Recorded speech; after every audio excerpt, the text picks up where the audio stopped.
Yeah, Zack Films is traumatizing because we're gonna be reacting to content from seeing a guy get sliced in half while sitting on the toilet to getting choked to death while taking a dump.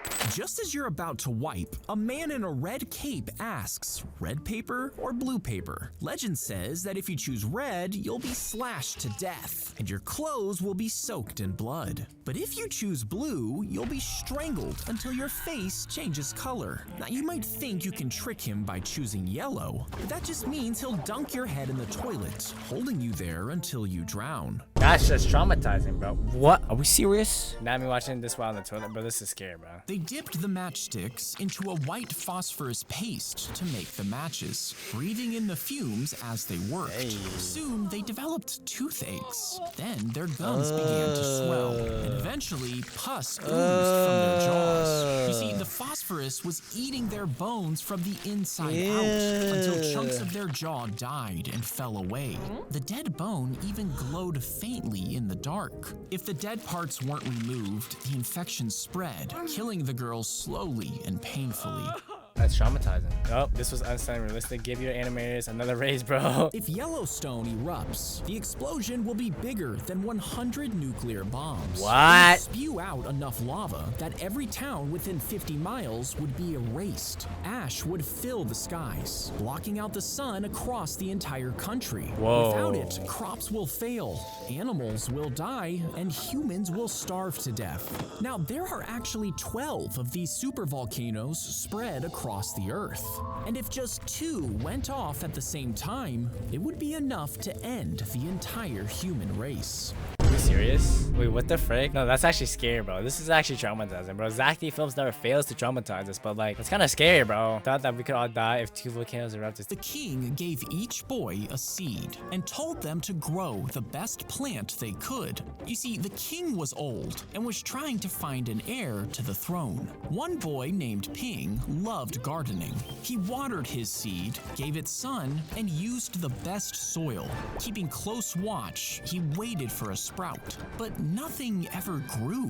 When it was time to show the king, the other boys had huge, colorful plants. But Ping only had his pot. Wait, no, that's with sad. no plant. He decided to bring it anyway. The king looked at every plant without saying a word until he reached Ping. Wait, then low-key he my way. smiled and announced him as the What? winner. You see, the king It's had a mustard seed? previously boiled all of the seeds so they couldn't grow, meaning he knew that every other boy had cheated and replaced their seed with a different one. But Ping was honest, and the king knew that honesty was more important than results. That's what I'm talking about. Hey, you know what? Maybe Zack Films ain't that bad after all, bro. Honesty is a good virtue. No violence, no blood, or no surgery. This story is great. Yeah, this is the first time Zack Films was not traumatizing. If you swung a jump rope fast enough, could it actually cut your grass? Well, jumping at a regular speed would just bend the grass instead of cutting. Yeah. To actually slice through it, you How would have to fast? spin the rope at 600 miles What per is hour. that? That's so over fast. 30 times every single second. Hey, If yo. you mess up and the rope hits your shin, it would slice through you like a whip before Oh smashing my into your bones. gosh. Don't worry, Zack. I don't need to cut the grass while using a jump rope. Zack answers the most anxious questions no one ever asked. Yeah, he literally asks questions that no one asked, bro. It's just like, it's so funny. He was shot 3 times Whoa. after a fight broke out in a bar, but each bullet headed towards a different part of his uniform. What? One slammed into the wallet, another hit his pistol belt, and the third struck the flashlight on his hip, shattering it. But the gear managed to absorb the impact, Are you and all 3 serious? bullets were stopped. He walked No away way. with only minor injuries. Bro is the most luckiest man on earth. Bro walking out there saying all of that for a drop of blood. If this was a movie, we could call it unrealistic. Bro's guardian angel needs a raise. If you dropped a basketball from the Empire State Building, it would only bounce back a few stories. But what if you wanted to bounce it all the way back to the top? What Well, if? you would need a basketball 3 times Oh the my size of a gosh. hot air balloon. But since some energy is always lost, it would only bounce 80% 50% of the way back up. To get it to reach the top, you would need a slingshot. What is that, bro? But if the angle was off even a little bit, it could launch sideways, crushing the Empire State Building. Yeah, bro. Yeah, I definitely. You know what? Thank you, Zack D Films, for answering this question of what if I dropped the basketball from the top of the skyscraper, bro. Don't give Red Bull any ideas. That slingshot feels like something Dr. Doofenshmirtz would make. The basket slinger.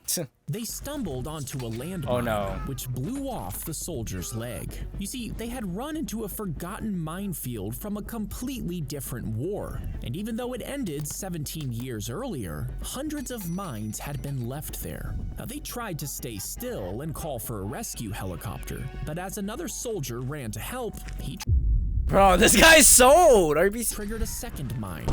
Yo, this guy's selling. I'm sorry, bro. This guy's selling, bro. What is he doing? Blowing off his own leg.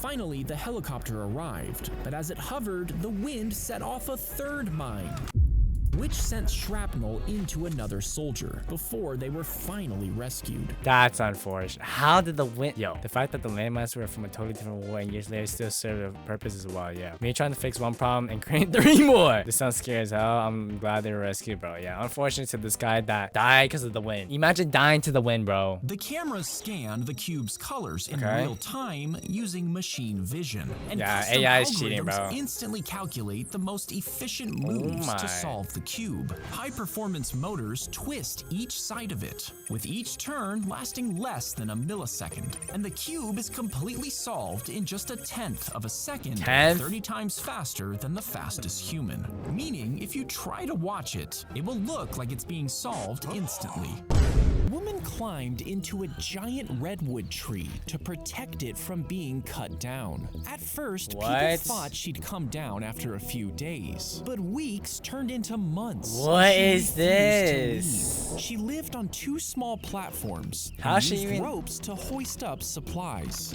Through extreme weather and even threats from the logging company, she stayed in the tree.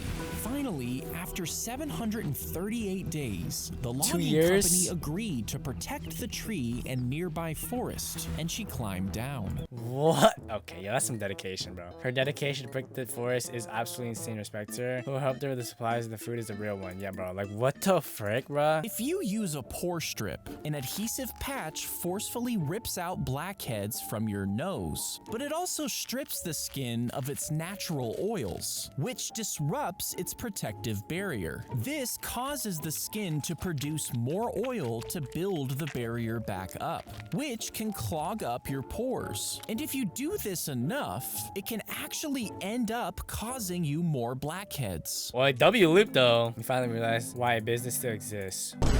A man fired multiple shots at a cactus in the Arizona desert in 1982. Bro was beefing with a cactus, bruh. Now, he did this just for fun, but the cactus actually began to crack.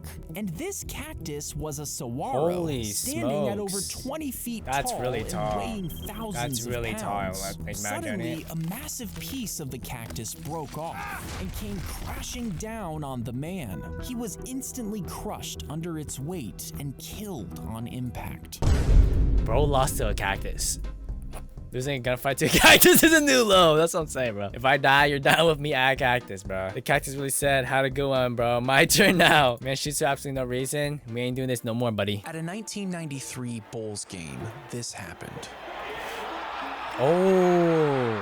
This man right here, Don Calhoun, sunk a near full court shot for $1 million. The crowd went wild, and even Michael Jordan was ecstatic for Don.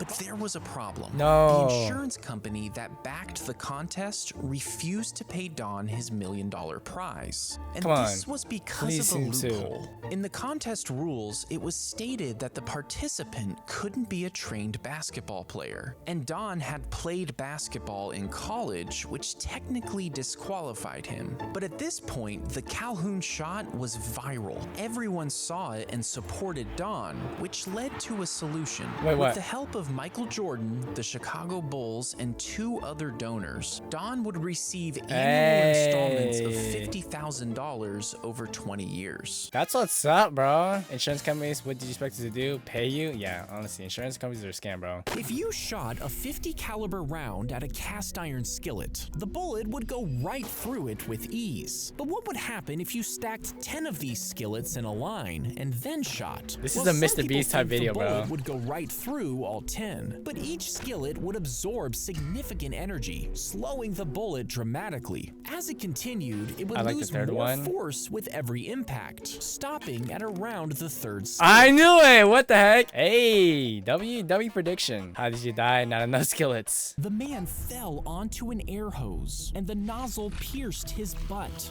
Now, this was actually a high-pressure air hose, and it pumped air into his body at 100 psi. In minutes, the man swelled to twice his normal size. His coworkers rushed to stop the air supply, but he had already inflated like a balloon. The air had filled his abdomen, chest, and even his face. Paramedics tried to treat him, but the pressure pushed the IV out of his skin.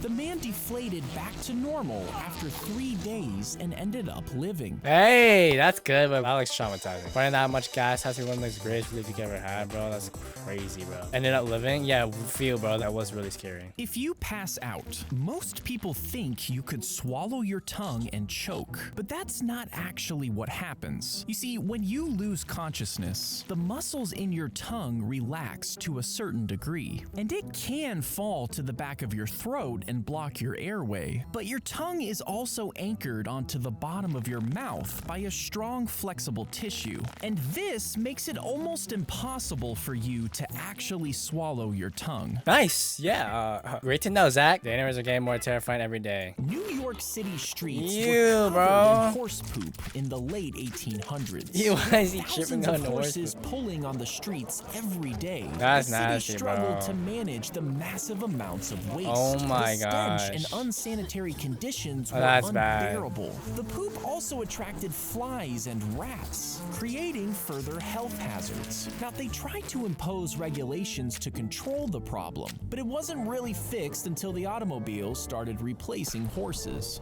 Good thing, bro. Holy snap. Telling a horse no pooping is like telling a fly no flying, literally. When a horseshoe is fixed on a hoof, it looks like it would hurt really bad, but the horse's hooves like nail, are right? actually made of keratin, the same material as your fingernails. Just really thick. And just like your nails, horses don't have any nerve endings on the outer part of their hooves. When the horseshoe is fixed with the right-sized nails in the correct area, it actually doesn't hurt them at all. Just imagine it goes a little bit too deep though. If it hurts the horse, the guy fitting his shoe learns to fly. Yes, sir. A teenager ate a live slug on a dare with his friends in 2010. The next day, he was dizzy, nauseous, and felt a weird pain in his leg. Doctors discovered that he had contracted a rare parasite. There was no treatment, and usually the body would just get rid of it by itself. But the parasite's larva got into the teen's brain through his bloodstream, causing him to fall into a coma for over 400 days. When he finally woke up, he had severe brain damage and could only control his eyelids and breathing. He spent the next 8 years completely paralyzed until he passed away from respiratory failure in 2018. I think that's enough, yeah. Zack D Films is traumatized. I don't even want to read the comments. That's really sad, bro. If you guys want to see more content like this, click this video here.